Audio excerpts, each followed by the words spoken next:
इस चैनल के माध्यम से आज हम कक्षा 10 विषय गणित पाठ का नाम है त्रिकोणमिति अनुप्रयोग apply application of the trigonometry का ये आपका एक्सरसाइज 9.1 प्रश्नावली 9.1 है। कल जो है कि 1 से लेकर 6 क्वेश्चन तक देखे गए थे। आज उसके आगे का क्वेश्चन इस वीडियो में डिस्कस किया जाएगा। तो अगला क्वेश्चन हम चलते हैं। क्वेश्चन 7 है। क्वेश्चन को हम एक बार रीड करते हैं, इसके बाद क्वेश्चन को हम सॉल्व करते हैं।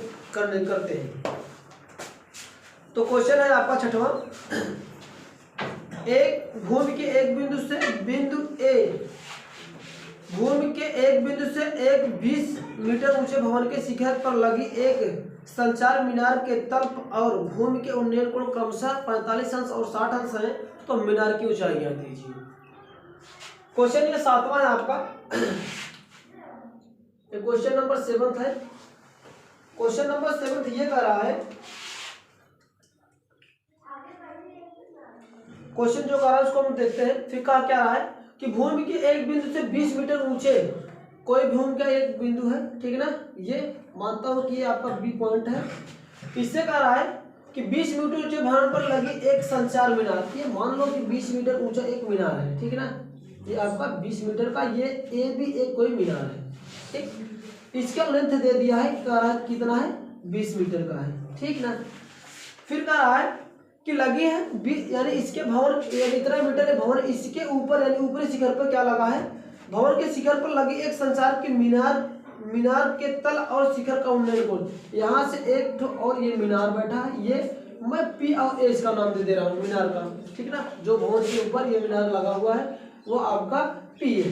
करा इससे यानी इस मकान से इसका शिखर का उन्नयन कोण ये जो बना रहा है ये कह रहा है, और इस मीनार का भवन का शिखर और मीनार के शिखर का जो उन्नयन कोण धरातल पर बढ़ रहा है वो कह रहा है क्रमशः है आपका कितना है, 45 अंश और 60 अंश है। ये 45 अंश का है, सॉरी ये 45 अंश का होगा और ये आपका 60 अंश का होगा, ठीक ना। कह रहा है तो मीनार की ऊंचाई ज्ञात कीजिए। क्वेश्चन तो समझ में आएगा। अब हम करते क्या है, पहले यही वाला लेके चलते हैं। ये जो कोई एक मकान था इसका जो ऊंचाई वगैरह दी है सब पर टोटल लेके चलते हैं। तो हम करते क्या है, माना मीनार क्या था, मैंने मान लिया पी और ए। पी ए की ऊंचाई क्या माना हूं, h मीटर है, ठीक ना, h मान लिया। तथा जिस बिंदु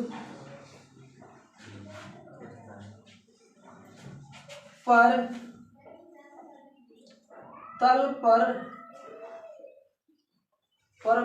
बन रहा कोण तथा धरातल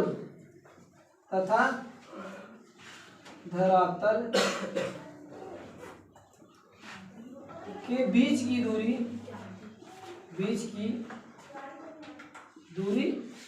x है, ठीक ना। इतना मैं मेजर किया हूँ, मान लिया हूँ। अब करना क्या है, हम करते क्या है, समकोण त्रिभुज, एक समकोण त्रिभुज ये वाला लेते, पहला वाला समकोण त्रिभुज लेता हूँ, यानी पहले वाला समकोण त्रिभुज का नाम है ए बी सी में, ठीक है ना। इसमें करेंगे क्या, इतना बटे इतना करें, x की वैल्यू आ जाएगी, इतना बटे इतना करता हूँ तो क्या हो जाएगा, यानी A B upon B C बराबर क्या होता है, इसी के लिए ये लंब है, आ जाओ, ये क्या होगा, ये लंब होगा, ये आधार होगा, ये लंब होगा और ये आधार होगा। तो लंब बटा आधार क्या होता था, तो tan होता था। मैं यहाँ पर फिर से लिख देता हूँ LLA यहाँ पर इसका साइन होता है, कास होता है और ये tan होता है, ठीक है भैया। तो लंब बटा ये आपका क्या, लंब बटा आधार है। तो लंब बटा आधार क्या होता है, tan, और एंगल कितना है इस वाले का, इस वाले का 45 अंश का, तो tan 40 का 5, ठीक है ना। ए बी की बीच की दूरी कितना रखा है, दिया है 20 सेंटीमीटर, और बीसी की दूरी के मैं मेजर किया हूँ x, और tan 45 का मान कितना होता है, 1 होता है। तो ये बना, अब x का गुणा 1 करूंगा तो हो जाएगा x बराबर क्या आ जाएगा आपका 20 का मीटर, यानी ये भी x कितना आ जाएगा भैया, इसकी वैल्यू क्या आ जाएगी 20 का मीटर। अब चलो पूरी दूरी निकालते हैं, पूरा बड़ा वाला लेंगे। इतना दूरी h है तो इतना दूरी 20 है, तो टोटल दूरी कितनी हो जाएगी भैया? इतना दूरी 20 सेंटीमीटर का दिया है यहाँ से लेकर यहाँ तक, और इसके ऊपर की दूरी s माना हूँ यहाँ से लेकर यहाँ, तो यहाँ से लेकर यहाँ तक की दूरी क्या हो जाएगी? टोटल दूरी हो जाएगी, दोनों ऐड हो जाएगा ना, तो हो जाएगा 20 प्लस h, तो भैया h है 20 प्लस h हो जाएगा। अब क्या होगा, हम बड़ा वाला त्रिभुज लेते हैं, समकोण त्रिभुज। समकोण त्रिभुज क्या करते हैं, समकोण त्रिभुज कौन सा? PCB में, PBC में, ठीक है ना। अब होगा क्या इसमें, ये PB यहाँ पर मैं लिखता हूँ PB बटे CB ना, CB ये आपका पूरा लंब होता है, और ये क्या होता है? आधार होता है। तो लंब बटा आधार बराबर क्या होता है? tan थीटा, और थीटा की एंगल इस वैल्यू कितना दिया है? ये पूरा टोटल कितना है? 60 है इसका, ठीक है ना। इधर मैं इसको सॉल्व करता हूँ। अब क्या होगा, PB की वैल्यू क्या है? PB की वैल्यू क्या है? 20 यहाँ पर लिखता हूँ 20 प्लस h बटा CB की वैल्यू कितनी है? CB की वैल्यू कितना आ गई है? 20 x का वैल्यू निकाला है, x की 20 वैल्यू आई है, तो मैं डायरेक्ट पुट अप कर देता हूँ। ये हो जाएगा 20 बराबर tan 60 अंश का मान कितना होता है? √3। अच्छा ये √3 हो जाएगा, ठीक है ना, रूट का 3 हो जाएगा। अब इसको सॉल्व कर लो थोड़ा सा, क्रॉस मल्टीप्लिकेशन करके 20 plus h is equal to 20 √3 हो जाएगा, ठीक है ना।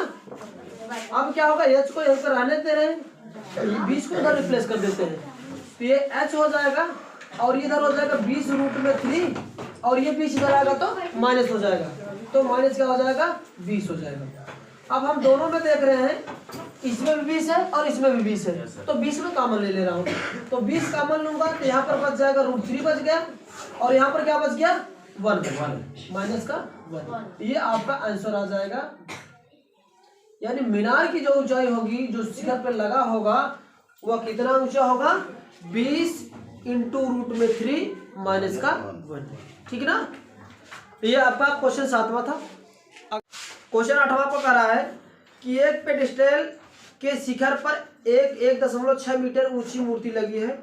भूमि के एक बिंदु से मूर्ति के शिखर का उन्नयन कोण 60 अंश है, और उसी बिंदु से पेडिस्टल के शिखर का उन्नयन कोण 45 अंश है। तो पेडिस्टल की ऊंचाई ज्ञात कीजिए, ठीक है ना। अब जो कह रहा है उसको मैं फिगर के माध्यम से ड्रा करता हूँ, इसको बात को थोड़ा समझना, क्या कह रहा है, कैसे कह रहा है कि एक पेडिस्टल के शिखर पर एक पेडिस्टल बना लेता हूँ यहाँ पर। ये सपोज करो कि पेडिस्टल है, ठीक ना, ये ए और बी पेडिस्टल है। यानी पेडिस्टल में तो जिसपे मूर्ति पर ठिया बनता है ना, ठिये के ऊपर मूर्ति खड़ी होती है, तो वही चीज है पेडिस्टल। ये एक पेडिस्टल है, ठीक है ना।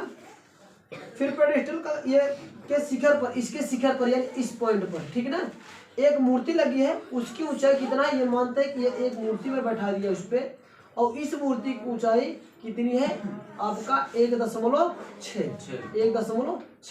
मीटर है, ठीक है ना। मूर्ति की ऊंचाई 1.6 मीटर है।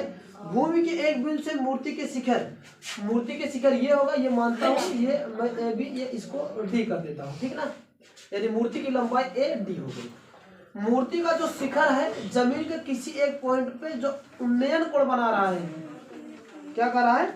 उन्नयन कोण कितना बना रहा है? 60 अंश का। ये कितने का बना रहा है भाई? ये 60 अंश का, ठीक है। बनाना अच्छे से सीख जाओ। 60 अंश का कर रहा है। दूसरी बार ये कर रहा है, और उसी बिंदु से, इसी बिंदु को जो घूम का है, इसी बिंदु से जो कर रहा है कि पेडिस्टल के शिखर, इसका शिखर कौन सा है? ए है, और मूर्ति का शिखर डी था। तो यानी पेडिस्टल का शीर्ष का जो है, उसी बिंदु पर जो उन्नयन कोण बना रहा है, वह कितने अंश का बना रहा है भाई? 60। नो भैया, 45 अंश का बना रहा है। कितने अंश का बना रहा है? 45 अंश का। तो ये जो एंगल बना रहा है, ये कितने का कर रहा है? ये 45 अंश का है, ठीक है ना। फिर आगे क्या कर रहा है? तो पेडिस्टल की ऊंचाई ज्ञात कीजिए। पेडिस्टल की ऊंचाई कहने का मतलब ये वाली ऊंचाई पूछ रहा है, किसकी? ए और बी। जिसकी ऊंचाई पूछ रहा है उसको हम क्या मानते हैं? एच मान लेते हैं। ठीक ना। और इसकी दूरी हमें नहीं दिया, ये जो बिंदु वाला भूमि का है कोई एक पॉइंट, इसी पॉइंट को मैं क्या मान लेता हूँ, इसको हम क्या मान लेता हूँ, सी मान लेता हूँ, ठीक है ना। ये सी हो गया। और इसकी बीच की दूरी हम क्या मान लेते हैं, सी और बी के बीच की दूरी क्या मान लेते हैं भैया, हम एक्स मान लेते हैं, कुछ भी मान सकते हो, ठीक ना। इतना बात अभी कम करेंगे। अगर मैं कहूँ टोटल की दूरी क्या होगी, ये यहाँ से P और B की दूरी, सॉरी D और B की दूरी क्या होगी, यहाँ की यानी D और A की दूरी 1.6 है और इसकी मैंने H मान रखा हूँ, तो टोटल की दूरी क्या हो जाएगी भैया नंदन, टोटल की दूरी क्या हो जाएगी 1.6 प्लस H, ठीक। यहाँ तो बात समझ में आई होगी इतना। अब करना क्या है, मैंने बताया कि एक बार दो, यहाँ पर दो समकोण त्रिभुज आपको दिख रहा होगा, एक बार छोटे वाले का करो, एक बार बड़े वाले का, दो ट्रायंगल्स में निकालना पड़ेगा। तो चलो हम निकालते हैं। तो करते क्या है, माना पेडल स्टैंड क्या था आपका, हाँ पेडल स्टैंड था। पेडल स्टैंड की ऊंचाई क्या है,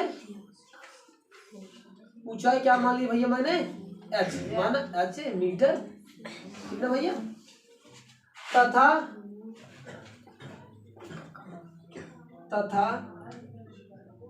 धरातल और पेडल स्टल के बीच की दूरी क्या मान ली भैया, दूरी x मीटर है। पेडल यानी धरातल पर कोई बिंदु और पेडल स्टैंड के बीच की दूरी क्या है, x। अब करना क्या है, चाहे तो आप बड़ा वाला त्रिभुज लेके चलो, चाहे छोटा वाला लेके चलो, दोनों कंडीशन बात एक ही मिलने वाली है। तो मैं छोटे वाला लेता हूँ, क्या लिखता हूँ, समकोण त्रिभुज, ये तो हर बात लागू हो गया, समकोण त्रिभुज ABC में, ABC में। अब इसमें मिलेगा क्या हमें, ये AB बटे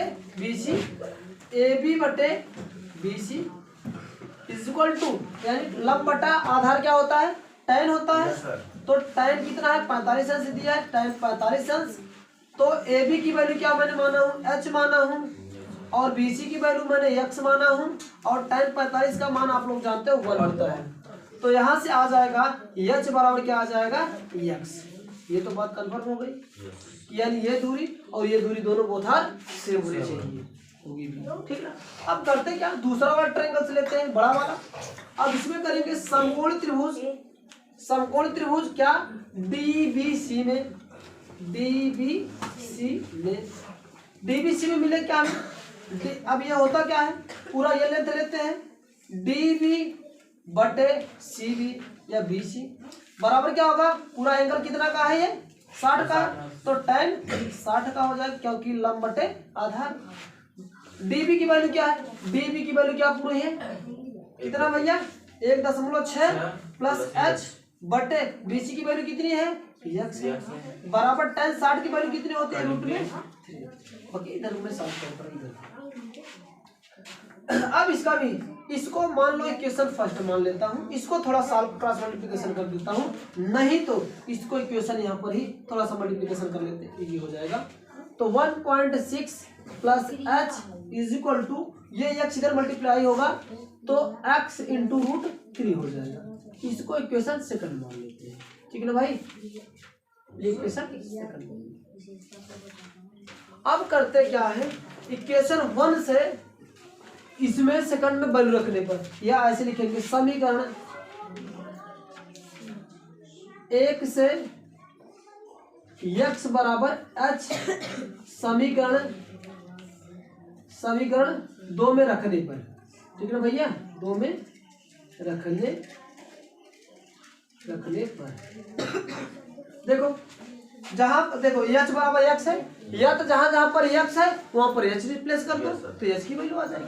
तो हम करते क्या, जहां पर x है वहां पर h रख देता हूँ, समीकरण 2 में, ये समीकरण 2 है, तो होगा क्या 1.6 धन h बराबर x के स्थान पे क्या कर दूं, h कर दूं इंटू रूट 3।